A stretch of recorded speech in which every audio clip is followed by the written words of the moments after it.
Olá, eu sou a doutora Elaine Cruz, do Ministério Fronteira, aqui no Rio de Janeiro, na Barra da Tijuca. Sou psicóloga, mestre em educação e hoje quero conversar um pouco com vocês sobre a caverna.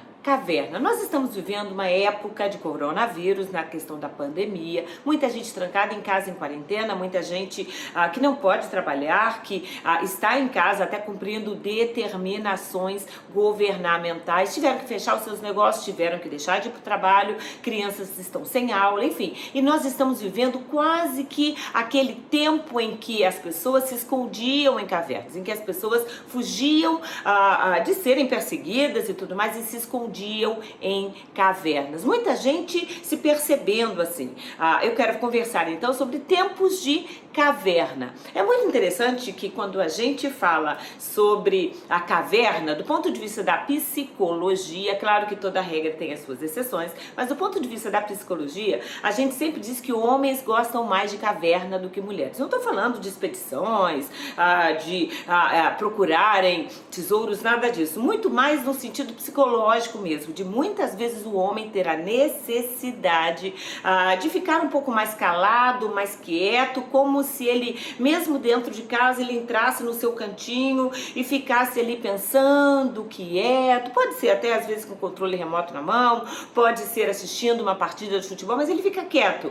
É como se ele precisasse um pouquinho do tempo de caverna para depois ele sair e conseguir falar. Diferente de nós mulheres, quando a gente tem um problema para resolver, quando a gente precisa decidir alguma coisa, a gente não quer saber de caverna não, a gente quer saber de conversar, a gente quer saber de falar, e é muito complicado porque quando a gente fala às vezes de casal e o casal está enfrentando uma dificuldade com filhos ou financeiro, o que quer que seja, o marido quer ficar quieto e pensar e a mulher quer falar, porque enquanto ela fala, ela vai elaborando, ela vai decidindo, ela vai refletindo e ela vai chegando a decisões. Deus nos fez diferentes, mas a verdade é que, independente da questão psicológica do nosso cotidiano, da psique masculina ou feminina, todos nós precisamos de vez em quando de um tempo de caverna.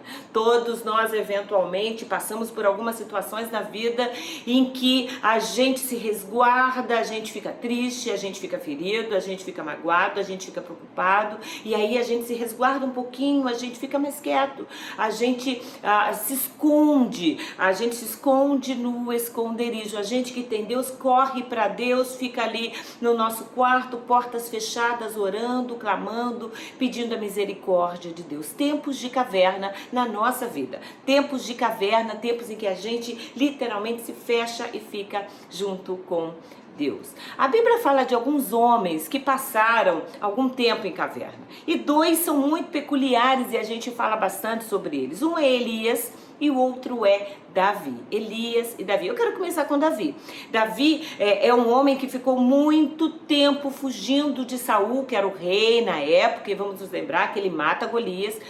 Ele, quando mata Golias, já ajudava Saul, na realidade, no palácio, mas quando Davi mata Golias, o povo começa a ficar elogiando Saul, e a Bíblia diz que a partir do momento em que as pessoas começaram a dizer que Davi tinha matado 10 milhares, enquanto Saul tinha matado milhares, a Bíblia diz que o coração de Saul começou a invejar Davi.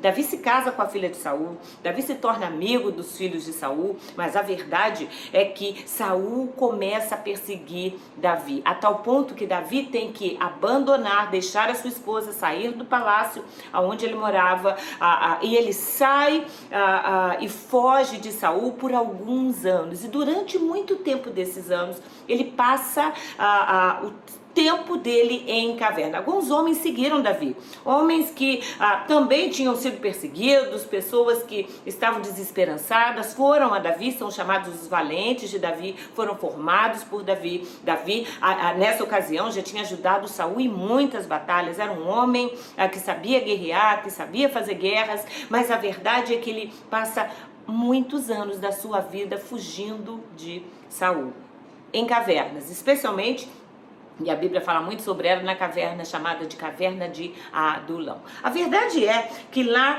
em 1 Samuel, no capítulo 24, a Bíblia nos conta a história de que Davi estava escondido numa caverna com os seus homens. Saul, com o seu exército, sai mais uma vez querendo matar Davi. E aí a Bíblia diz que ele vai ver uma caverna, ele anda pelo meio das ovelhas, está lá em 1 Samuel 24:3, a Bíblia diz assim: Saul foi aos currais de ovelhas que ficavam junto do caminho. Havia ali uma caverna e Saul entrou nela para fazer suas necessidades. Davi e seus soldados estavam bem no fundo da caverna. A verdade é que a caverna nos protege. Em momentos de caverna nós nos protegemos, nós nos escondemos. Saul literalmente foi fazer as suas necessidades e você já entendeu o que a Bíblia está falando aqui. E Davi e os seus homens estavam escondidos no fundo, era uma caverna enorme. Davi e os seus 400 homens, tinha uma época que ele tinha mais de 600 homens, estavam escondidos no fundo da caverna. E essa é uma ocasião muito interessante, que Davi podia ter matado Saul. Davi simplesmente vai nessa ocasião e não mata Saul, espera Saul fazer as suas necessidades. E quando Saul sai da caverna, Davi sai atrás de Saul. E aí lá no versículo 8 a Bíblia diz assim: então Davi saiu da caverna e gritou para Saul: ó rei, meu senhor. Quando Saul olhou para trás, Davi inclinou-se rosto em terra. Que lindo o coração de Davi. Davi estava sendo perseguido por Saul. Davi sabia que Saul estava ali para matá-lo, para tirar a vida dele, de todos os seus homens.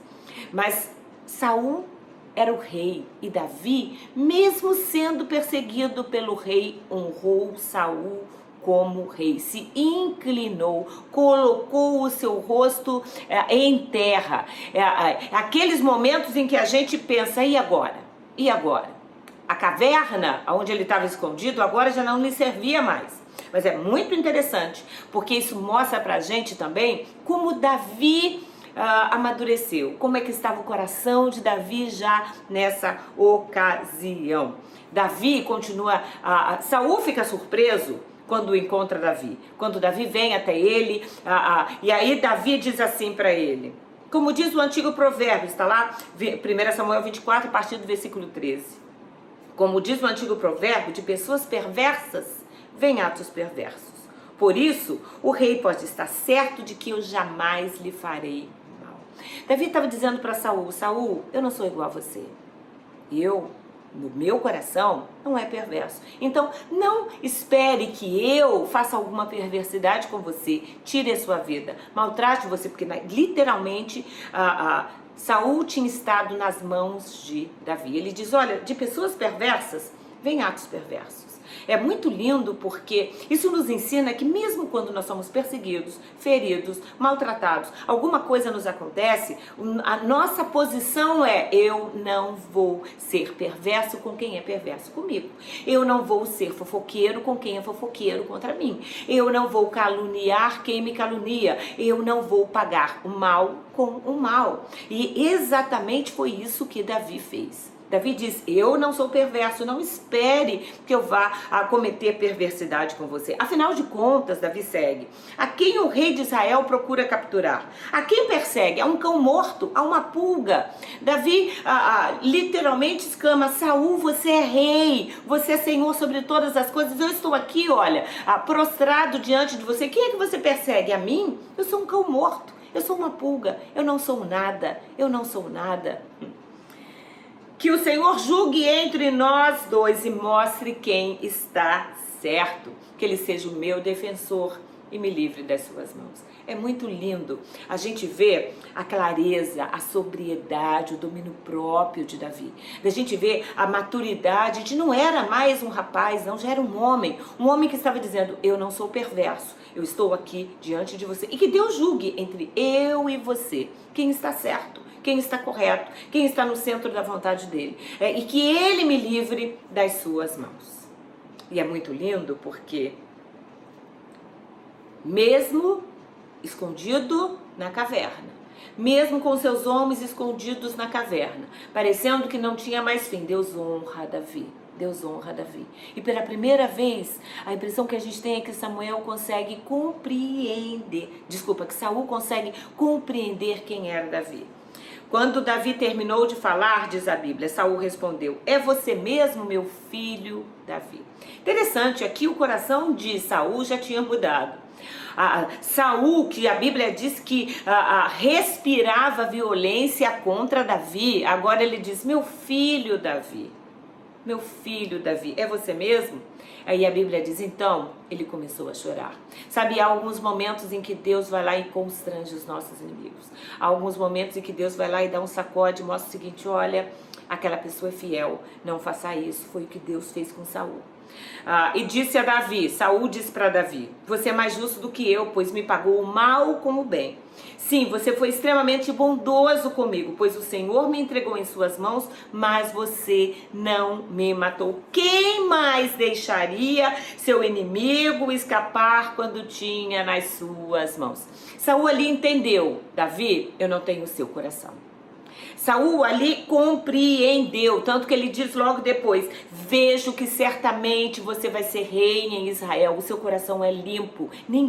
Eu não faria o que você fez, eu não trocaria o mal pelo bem, eu não deixaria você escapar. E ali Saul entende que Deus tinha escolhido Davi para ser rei. Saul pede que Davi, e diz: eu sei que o seu trono será abençoado, que o seu reinado será próspero, portanto, protege a minha família. Deus faz com que Saul faça uma aliança com Davi. Davi tem a oportunidade de fazer uma aliança com Saul. Saul volta para o palácio. Davi, claro, não vai para o palácio, ele volta a se esconder na sua fortaleza, mas isso mostra pra gente como Deus honrou Davi. Como Deus honrou Davi, mesmo quando ele estava escondido em caverna. Sabe, esse período de confinamento, esse período que a gente está escondido dentro de casa de uma coisa tão pequenininha que é um vírus, mas que pode tirar a vida, é muito interessante a gente entender que Deus está conosco. Ele é aquele que nos honra, Ele é aquele que nos abençoa. E se você não está em caverna física, mas você está em caverna emocional, ferido, contrito, magoado, perseguido, Deus vai honrar você. Um outro personagem bíblico lindo é Elias. E Deus visitou Elias quando ele estava na caverna, quando ele foge, depois que Deus manda fogo dos céus e destrói o holocausto, e ele destrói os profetas de Baal e de Aserá. A Bíblia diz que Jezabel diz que ia matá-lo, ele corre, ele se esconde numa caverna, e quando ele está lá dentro de caverna, Deus pergunta assim para ele: o que você faz aqui, Elias? Essa história está lá em 1 Reis 19. E Elias então diz: olha, as pessoas te abandonaram, só sobrou eu e Israel. E aí Deus diz para eles assim: sai da caverna, porque eu quero falar com você. Sai da caverna, porque eu vou me mostrar para você. E é muito lindo, porque Elias sai da caverna e a Bíblia diz que passa um vendaval, mas Deus não estava no vendaval. Passa um terremoto que estremece tudo, Deus não estava no terremoto. Houve fogo do céu e Deus não estava no fogo. Sabe, há momentos na vida da gente em que a gente fica procurando, que a gente fica agitado, que a gente fica procurando barulho, fazendo barulho, e muitas vezes Deus não está nisso, porque Deus estava numa brisa, num sussurro de uma brisa suave. E mais uma vez Deus pergunta para Elias: o que você está fazendo aqui? É muito lindo a gente perceber que a gente tem um Deus que cuida da gente. Tempos de confinamento, tempos de quarentena, Deus cuida de você. Se você permitir, Deus vai amadurecer você. Se você permitir e se chegar mais perto de Deus, saindo da caverna espiritual, procurando Deus, buscando Deus, realizando o culto doméstico, aproveitando esse culto, esse tempo para cultuar, para orar, para ler a Bíblia, para fazer culto em família, para evangelizar os seus filhos, evangelizar sua família, evangelizar sua parentela, para buscar mais contato com Deus, para estar ligado em Deus, na Bíblia Sagrada. Deus vai fazer com que esse tempo de confinamento seja tempo de bênção. Fique atento, Deus pode estar falando com você. Fique atento, saia da caverna, se fortaleça em Deus. Nesse confinamento, conheça mais Deus. Esse Deus que é amoroso, que é bom, que ama você, que quer a sua vida bem perto dele. Deus te abençoe sempre e muito. Se você quiser saber mais sobre nós, visite nosso site em ministeriofronteira.com. Nos encontre nas redes sociais ou faça parte dos nossos cultos todas as quintas e domingos. Que Deus te abençoe.